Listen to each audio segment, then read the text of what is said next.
Alright, this is going to be more of a rant video, and my question to you is why the iPhone 4S hate? I've had a lot of people on Twitter out reply me saying, why'd you buy it? It's a piece of crap. It wasn't at all what I expected. I would never buy it. And I've read blog articles about how many people are disappointed, and really I just don't understand. And so I'm just going to sort of break it down into the two main things that I've gotten that people really wanted and were really disappointed that they didn't see it, and which were a deal breaker for them. And those were the bigger screen and a thinner phone. So first let's just dig into the bigger screen. Right now I don't believe Apple needs a bigger screen on their device because there's phones that have, the 4-inch displays, even greater than 4-inch displays. And that's a huge phone, and yeah, I would love to have that big of a display on my phone. You could just see everything. But the thing is, even though this screen is smaller than those, it still has at least, if not greater than a resolution. And I made the comparison in my previous video where it's like me hooking my computer up to the monitor it is now, the 24-inch or a 40-inch 1080p TV. Even though both get a 1080p resolution, the TV is just going to look more blown up and not necessarily as crisp as my 24-inch because it's a smaller unit that has the same pixel density. So there's more pixels per inch than that TV. And it's the same exact thing on all these smartphones with the 4-inch screens. Just because Apple's screen is smaller doesn't mean that the resolution is not great. And personally, I would much rather have a smaller screen with a higher resolution than a bigger screen with a less resolution. So that begs the question, why doesn't Apple do both? Why can't you have a 4-inch Retina display? And the reason for that is price. Apple is a business, and businesses want to make money. And so if Apple started manufacturing, a 4-inch Retina display, then that just wouldn't work because they want the iPhone to be affordable to everybody. They want to put these in the hands of as many people as possible. They want everyone to have an iPhone and their market share to go up because that gets them more money.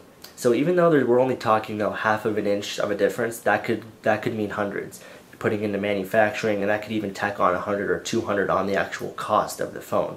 And I'm not going to get too far into economics here because honestly I don't know much about economics, but all I know is that if price goes up, demand goes down. And I'm also going to say that this isn't an iPhone 5. It's an iPhone 4S. And when you saw it was the iPhone 4S, I really think that the bigger screen should have just went out of your mind because it's just an incremental update. That's like saying they're going to update to iOS 4.2.3 or something. It's not iOS 5, so it's not going to be a huge upgrade. So now I want to touch on the second thing that people are saying, and that they wanted a thinner phone. And honestly, I really don't understand this because in the keynote that was 2 days ago from this video being uploaded, they even said in the keynote that the iPhone 4 is like the thinnest smartphone on the market. If not the thinnest, it's very close. And so I honestly ask, why would you want anything really less? If you get thinner than an iPhone 4, you're really talking like iPod Touch. And honestly, I don't see really why you'd want a phone that thin. It's just that much easier to break, that much more fragile if you drop it. I mean, it might even just get sort of uncomfortable. I mean, things can only get so small before they actually become harder to use. And the iPhone's design, I think it's perfect. And people didn't just want a thinner phone, they wanted a redesigned phone.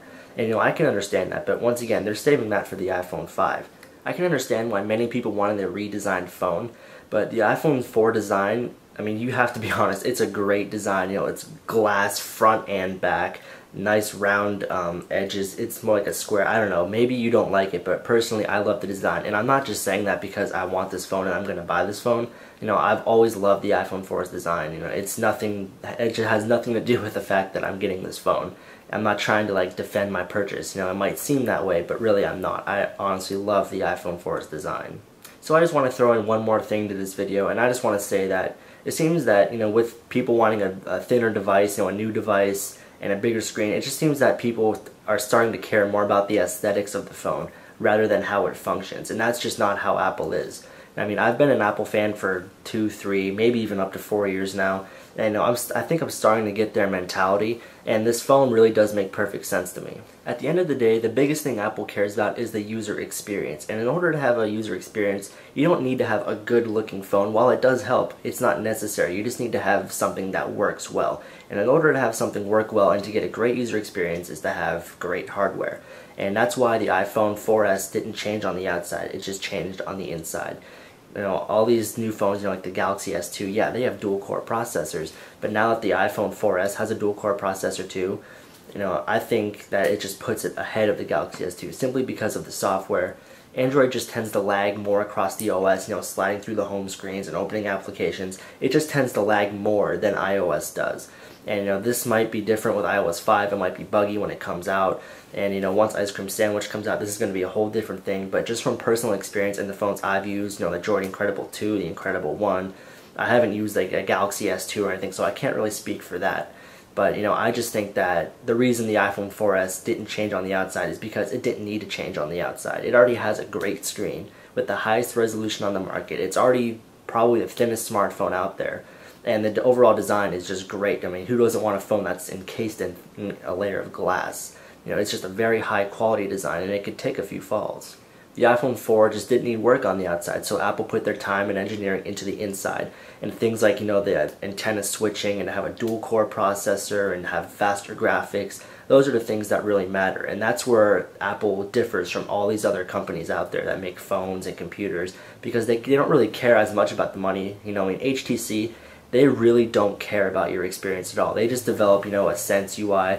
They make the phone, and if Android runs on it, good, it's great. But if it starts to lag, or like the G1, I forget who made the G1, but I mean, it was a horrible experience because the hardware wasn't up to date. The OS was great, but the hardware just couldn't handle it, and that's something you will never see with Apple. And because Apple really does care that much about the user experience, while they might not redesign the outside of the phone, or they redesign the things that really matter and really make your phone perform the way it should.